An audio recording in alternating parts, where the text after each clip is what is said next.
treasure. Yan na po sila Aaron. Magbabalot po sila ngayon ng ating ginawang gusot. 21 days po natin yan mga treasure. Binuro. Pinreserve. Yan po, ibabalot na nila Aaron. Yan, kasama niya, kanyang mga pinsan. Yan. Bali 21 days po natin yan binuro mga ka-treasure.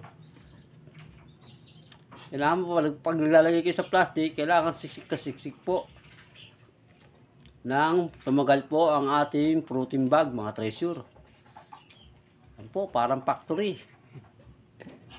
Yan po, karami na sila.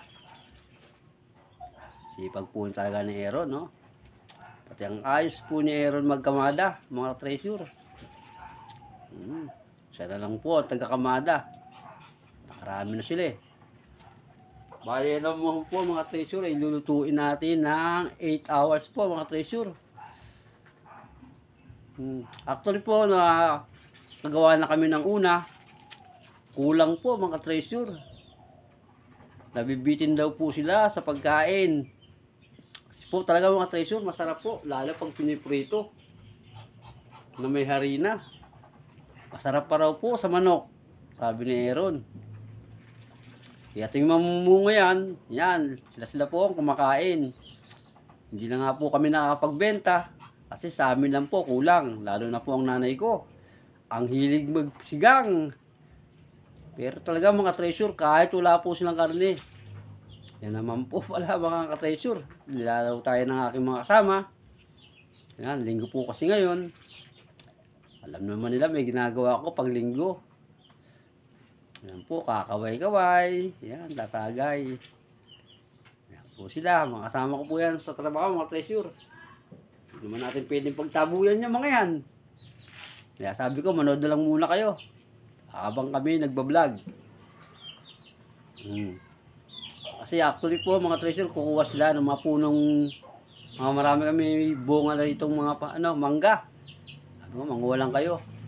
Ano po, mga treasure, ang dami na. Bali po, bukas, ako naman po ang magluluto niyan. 8 oras ko pong lulutuin niyan, mga treasure.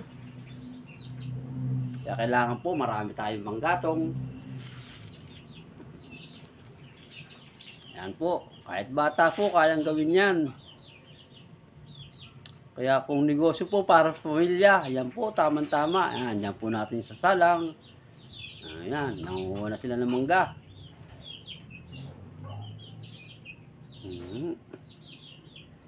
Ayan po ang ating asola, berde-berde. Actually po mga treasure, kaya gumawa ko na ito. Masarap po kasi. Pati pwede rin po negosyo po ito. Kaya lang sa ngayon po, ulang po. Kasi wala naman kaming mahabang oras.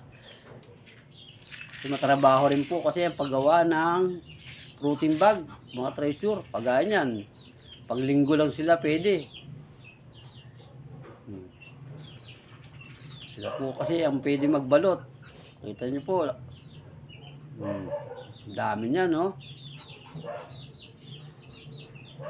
Kung kayo buwan-buwan gagawa ng ganyan mga treasure, pwedeng negosyo.